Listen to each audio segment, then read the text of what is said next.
No,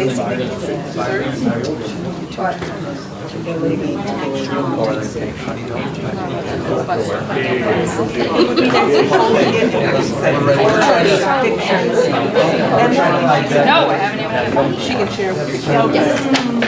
I agree. Much higher.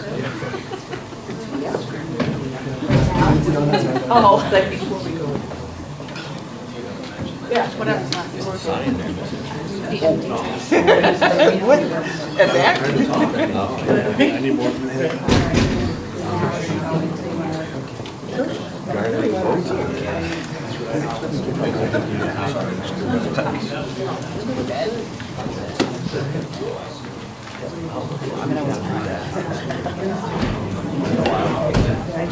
He's got a roll on.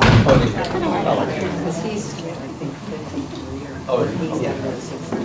Oh, yeah. I can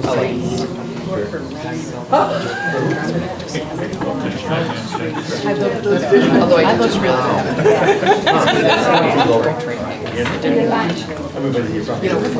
It's just above. Yeah.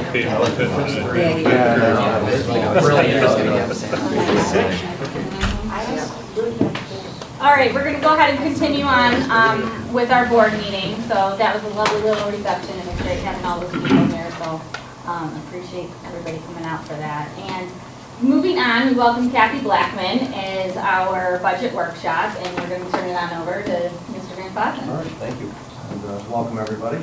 Thanks for all of our guests.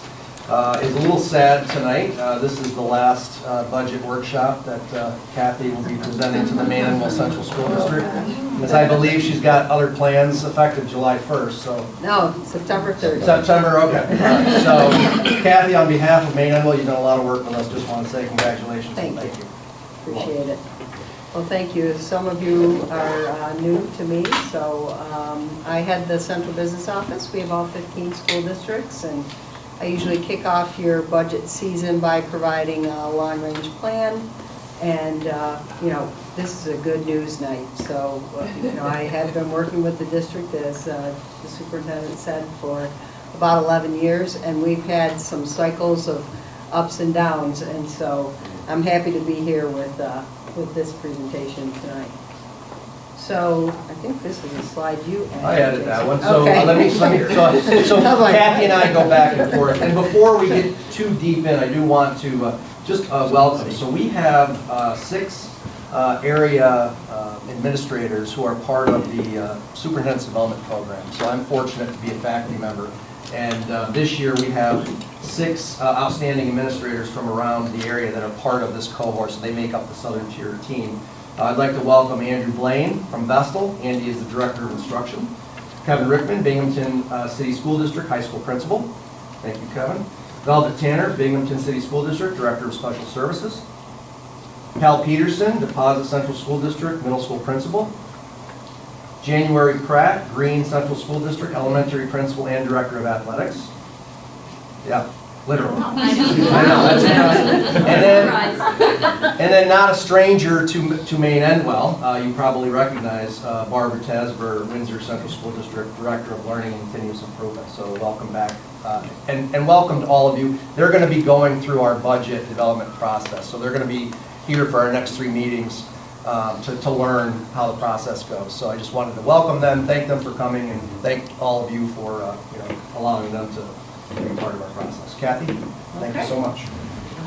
So it looks like we have, some meetings on the docket, and for the rest of the workshop, Cynthia Wombold, who's the head of our Budget and Financial Analysis Department, she comes to those meetings, and finally it culminates with the budget vote on May 21st.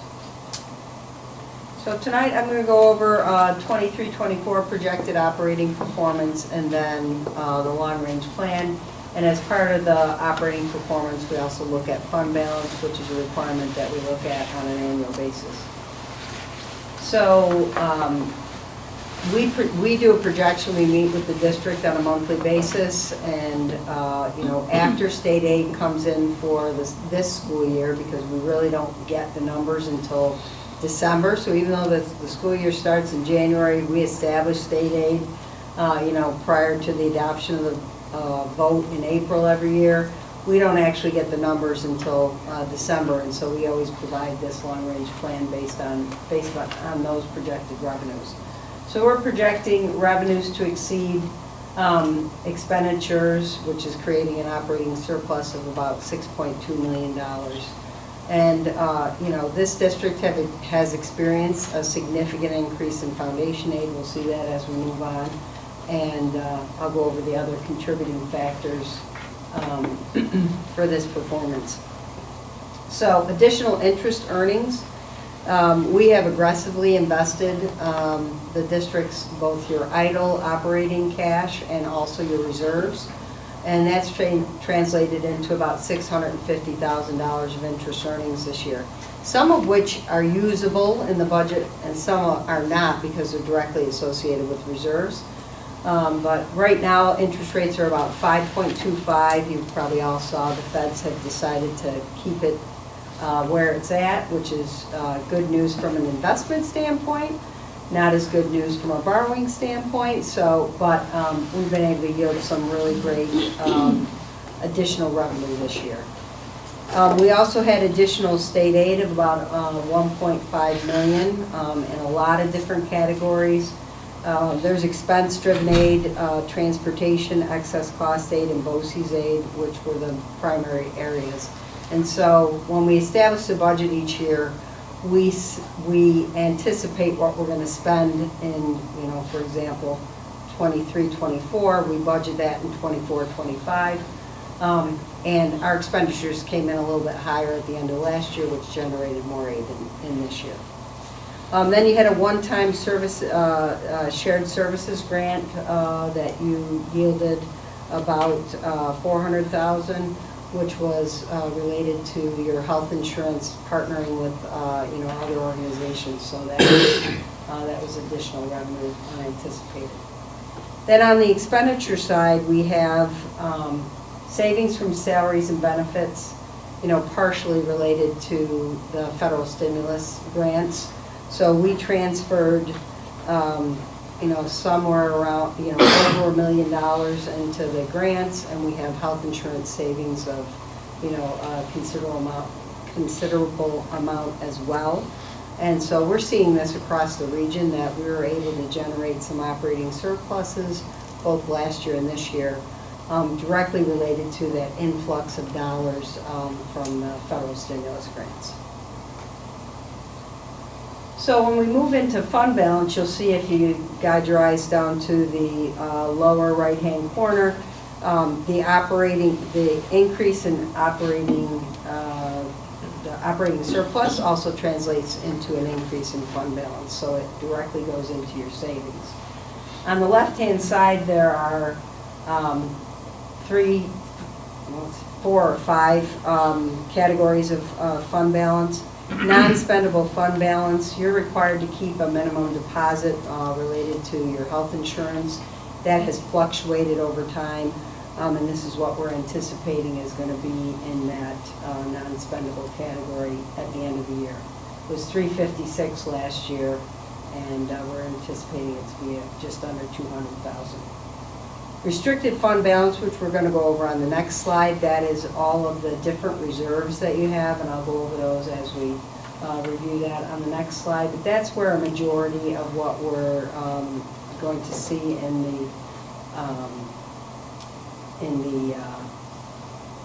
change is in the restricted fund balance. Assigned appropriated fund balance, so we are showing a decrease here, but in our latest projection we've discussed with the district, we are going to actually be looking to increase that as a means to carry some additional funds and support the budget as we go into next year. So instead of that 1.1 million, we're recommending that we increase that to 2.5 million. So I think you'll see a change in that as we move forward in the budget process. And that is basically a budget balancing tool that balances the revenues to the expenditures in the upcoming budget.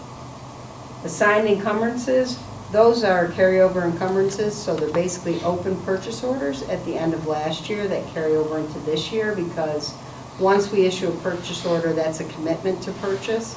And so the funds are set aside to carry into the following year so that those purchase orders can be honored. And then finally, assigned fund balance is basically, a very slight increase. That's statutorily limited to 4%. And we get in right about 3.95 is what we shoot for. So you're just under, and that is really for any unanticipated things that come up that we may not have been able to reserve for. Kathy, can you just briefly explain why a district should stay under 4% and what the impact would be on a board if they chose not to? Sure. It's a great question, and we do get this question a lot, because if you look across New York State, there are many districts that willfully exceed the statutory limit. So, that opens the district for some liability. The board members are deemed to be responsible for meeting the laws and regulations. And so that would be very negatively frowned on as a board decision to do so. And also, if a district taxpayer brought a claim to the Commissioner of Education, they would absolutely 100% side with the taxpayers, and you would have to work on a plan to distribute those monies in the next, within the next school year. So we really believe strongly, and in your district, excuse me, you have kept under the 4% with the exception of 1 year, when we were faced with potential significant cuts from New York State. We feel strongly that you have to keep to the 4% because that is a law and regulation that is well known, and it would be a direct result against the Board of Education. So, Thank you. Have a good day. sure.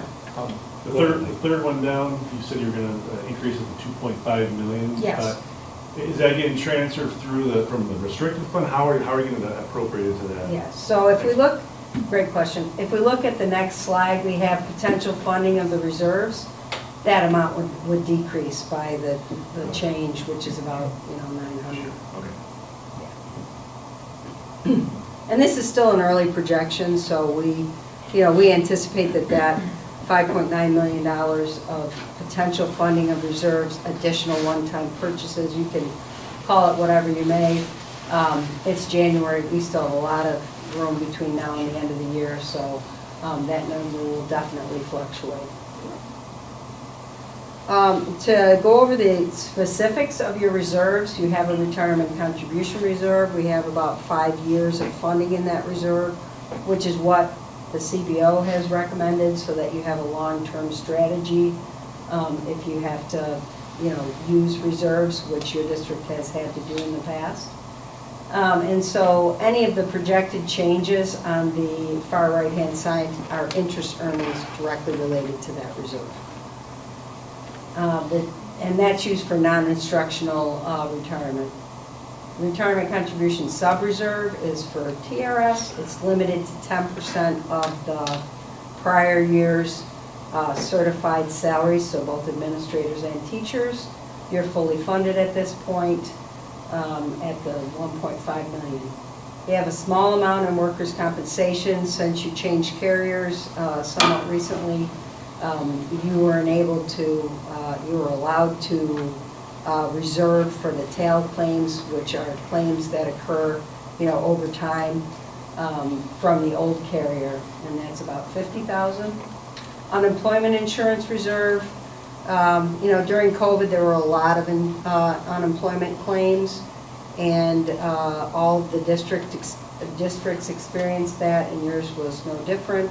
And then the feds and the state came in and reimbursed you for that. So we also, in addition to this $77,000 that we're projecting at the end of this year, we have an amount that is available at the New York State Department of Labor that you've kind of, as claims come in, you're able to utilize that. Capital reserve, that you have, recently used that. You have $843,000 is what we anticipate to be at the end of this school year. And the employee benefit accrued liability reserve, this is a long-standing reserve that the district has had. It's very specific. I mean, they're all restricted to a particular use, but this one is more restrictive than many of the others. It can only be used for separation of service payments that are associated with particular days. So if you have a flat retirement incentive that you get a flat amount, you can't use this. If it's based on the remaining number of sick leave days, you can use it. Or if someone that's a 12-month employee leaves and they have vacation accruals, this is a reserve that you can use it out of. We have, in the past, tried to use this on an annual basis.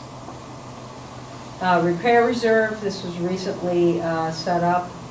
You have about $1 million in there, and that is for, I like to call it irregular repairs, like repairs to a tennis court or something that's not going to happen every day. So HVAC repairs aren't eligible, but something that is a repair, not a replacement. We've gotten some legal advice on that recently, but for things that are not regular in nature. Then you have the insurance reserve that is currently for health insurance. Since you have a self-funded plan, any of the districts that have the self-funded plans, we do recommend an insurance reserve because you can't ever exceed your budget. And so in a year where you might experience some negative claims, this insurance reserve will smooth out, the dramatic changes that might exist between one year and another. And then finally, that last line is about 5.9, or let's say 5 million if we increase the appropriated, that we have available to fund any of the reserves that exist before that, with the exception of the TRS reserve. So we could look at other reserves, but that one is fully funded based on law, so there would be no change in that reserve. So the one area that we've been talking about, our capital reserve, which we established it in 2016, it's a 10-year reserve. It still has the ability to be funded, I believe, 6.8 million, some number, forgive me, the exact amount. But it's up in 2026, so we're going to need to establish another capital reserve in the next year to have the ability to fund that reserve. So that's just a decision we'll have to make. I don't think we need to make it this year, but probably next year we should be looking at that. And then, as Kathy said, we'll have to figure out where to put those reserves. We are looking, insurance reserve is one area, and obviously the capital reserve will be another, so we're going to have to really look at that strategically. You were very close, 7.2 million. Oh, okay, thank you. Yeah. So any other questions on reserves or performance for this year? Okay. So as we move into the long-range projection, I'd like to first talk about, the assumptions that we use. So as I said, we do this in December after state aid comes in. So we anticipated that the foundation aid increase for this year, or for 24-25, would be 4.89%. That's not what came out in the initial executive proposal, so we have a follow-up slide that talks about that. If everything that we're all advocating for got restored, we think it would be more like 4.89%. Then we put in a 2% minimum for each year thereafter, but under the governor's proposal, that would not happen as well. So, expenditure-driven aids are expected to modestly increase in the upcoming years, and we are just in the final stages of calculating those amounts, and we do anticipate they're probably going to be a little bit greater than what we have already put into this projection, because Cynthia is just wrapping that up. And then the tax levy limit is projected to for you to go out at whatever your tax levy limit is. And I know that that's always a discussion that happens when we present the actual calculation. We do not have all the information to have an exact calculation. So what you're going to see in a couple of slides is an estimate, and it'll probably be in the ballpark, but I don't want you to lock into the the actual number that is on the slide there.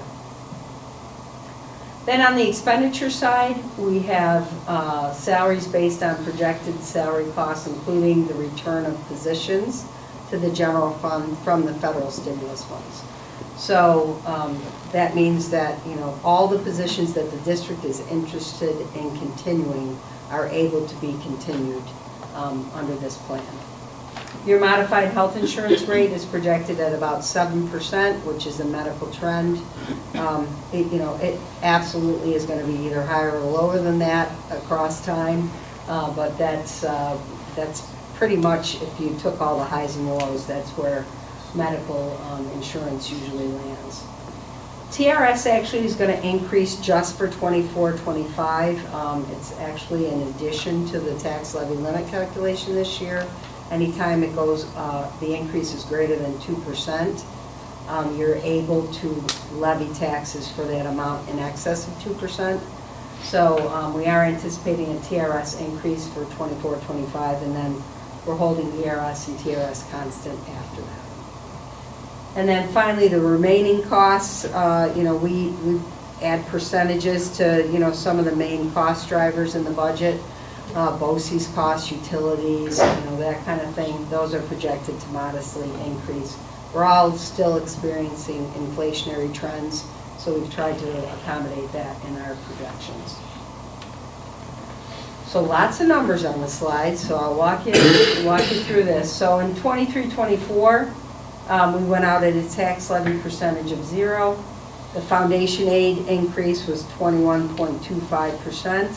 And so, that is a lot of the reason why we're looking at such positive performance, because I like to say, finally, the district is, being funded what they should be. We have a beginning fund balance, as we looked at a few slides ago, of about $17.5 million. And you take that, $6 million of operating surplus, and we're anticipating our ending fund balance to be around $23.6 million at the end of this year. Then when we look at the very early draft of the tax levy limit, it's at 2.96%. You had some factors in there that definitely made an impact on there related to pilots and other things. Again, anticipating a 4.89% increase in foundation aid in this particular scenario. And then you see that we project out, what we think is going to happen with the tax levy percentage and foundation aid in the following years. And you see a decline in the operating surplus, which is that last line before the bottom, or one up from the bottom, because we're anticipating expenditures to increase at a greater rate than the 2%-ish of all your major revenue sources. So 24-25, an operating surplus about $4.9 million under this scenario, and then it will decrease over time. And I can assure you, before we get to 27-28, we'll make some modifications so we don't have an operating deficit. But this is a much nicer view than we've seen in many years, because of the influx of both foundation aid and the federal stimulus dollars. So any questions on that before I talk about a little bit about, okay. So executive budget proposal, and if you've been in tune with all the different agencies, this is going to be a repeat, but I'll go over it just briefly. So we're slotted to, they are projecting to remove the safe harmless calculation. Safe harmless just means the districts are going to get what they got the previous year. Does not impact your district directly today. It impacts 4 districts, and a 5th district goes into the same safe harmless under the governor's proposal. So 1/3 of the districts in the Broome-Tioga BOCES, and about, I've seen varying numbers, I've seen 36% and I've seen 45%. So, a large amount across the state would be negatively impacted by the safe harmless. So just, and Kathy, the significance of foundation aid is it's the largest category and it's discretionary. So when that's impacted, that impacts us differently than a categorical aid that is more tied to a specific expense. So it is a big deal, Yes. potentially. And as I move through this, I'll tell you why you should care about that as well. The second change is an inflationary factor change within the formula. Is an inflation factor that's based on the past 12 months. Last year it was 8%. And so we anticipated it was going to be 4% going into 24-25. I'll talk about that change in a minute. And then the minimum increase is removed as well. So if they're not going to get safe harmless, they're not going to get the 1, 2, 3%, those districts that they've received in the past. So to drill down just a little bit, we fully funded foundation aid. So the executive proposal includes the premise that the formula is going to run the way it's intended to run. So if Maine-Endwell has a decrease in students, or decrease in the needs of students, or maybe appears to be wealthier as compared to the state average, because that happens as well, then you could fall into a safe harmless position in any year in the future as well. So that's why we all need to care, because if this gets into law this year, it could impact everyone negatively moving forward. That's gonna be crazy, be lumpy for budget forecasts. Right. All districts. Yeah, so you drop 50 students, your aid is, let's just make it easy, $10,000 per student, and then you have a decrease that's significant. So the proposed change, Marketing for more kids. the proposed, Sorry, you Go said ahead. student needs too, though. yes, so ELL learners, which we've seen an influx in our region, not necessarily as much in your district as some of the other districts, but as an amnesty state, we are all seeing an influx of ELL learners, and also students with disabilities. So any changes to those factors, they're all weighted in the way that the aid is received to the district. So the proposed change is to have those districts that are safe harmless have a transition adjustment that's equal to either, and I like the bottom explanation a little better than the top one, they're going to have a reduction of either 9 to 50%. So we have districts in the region that are going to lose 20%, lose 30%, 9% in one district. And I've seen some that are just outside of our area, maybe perhaps in the BOCES that one of your SDP candidates is in. They're seeing, a 50% transition adjustment, which is really significant for any district to absorb. It's adjusted for wealth factors. Then the inflationary factor, this is the most costly part of the executive proposal across New York State. You can see that it's going to cost Maine-Endwell $450,000. And the proposal is to change it from a 12-month inflationary, we're all familiar with what CPI is. We usually look at the last year. That's what's been done forever. Would have translated into actually 4.12% this year. That's what we used to project the 4.89% that you were we thought you would receive. And now they're looking to change it to a 10-year average. And so this is kind of something the state likes to do when they can manipulate a variable to their benefit, they will look to do that.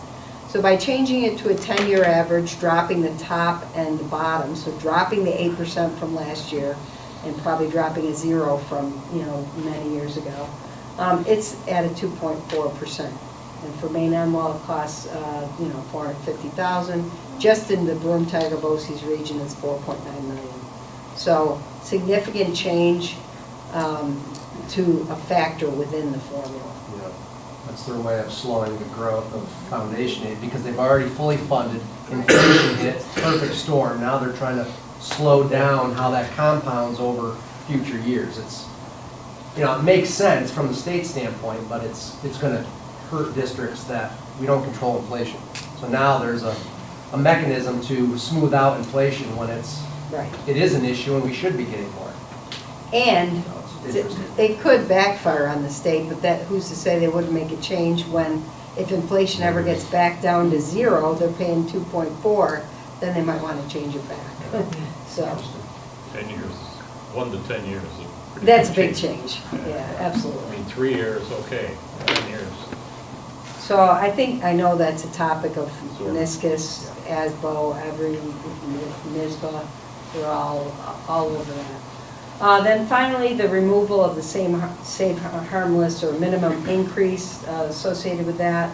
No minimum increase, is really a reduction for many districts. And if they put a minimum increase of 2%, not your district, but there's several districts in our region that would experience an additional increase if it was even as low as 2%. So a lot of the districts in our region are looking at like somewhere between 1% and 2% increase in foundation aid. So just a minimum of 2 would make a difference. So that's the executive proposal. When's the timing of that supposed to be timed? So the state budget is due April 1st, no joke.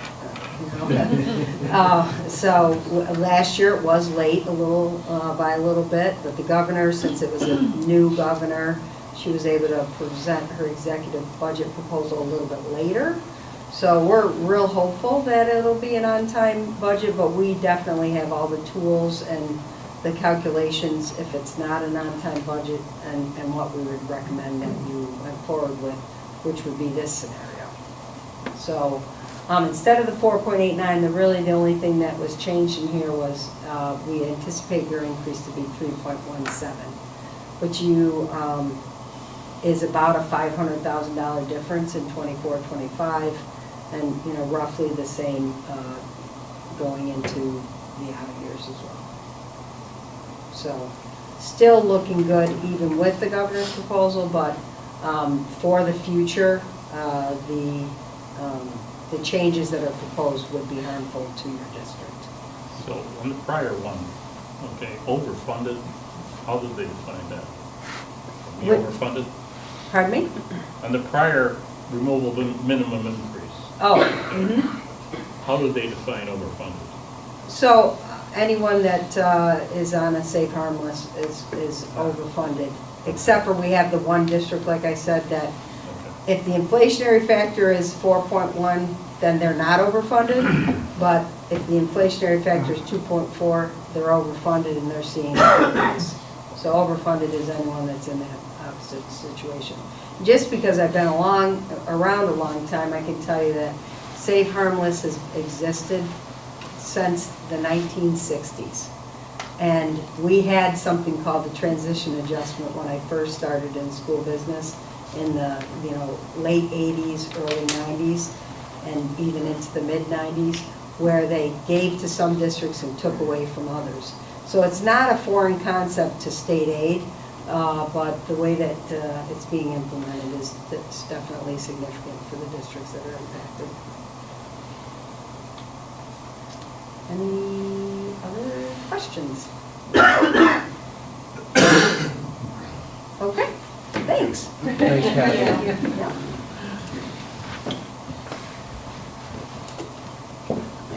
Thanks. And again, thanks, Kathy. As Kathy said, obviously, it's nice to be in this position. But we all know things can happen quickly, so we'll enjoy the moment and hopefully those numbers play out for the next 3 or 4 years. Yes, Thanks, I agree. Kathy. Yes. Take care. Have a good evening. Thank you. All right, our next presentation is WASN. So our guests.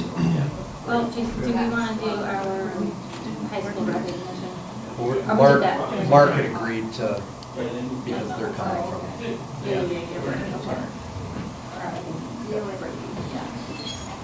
And if you folks want to welcome, you can stay or you can go. All right. Keep rolling. I like that. I like Love that. it. This is going to be great.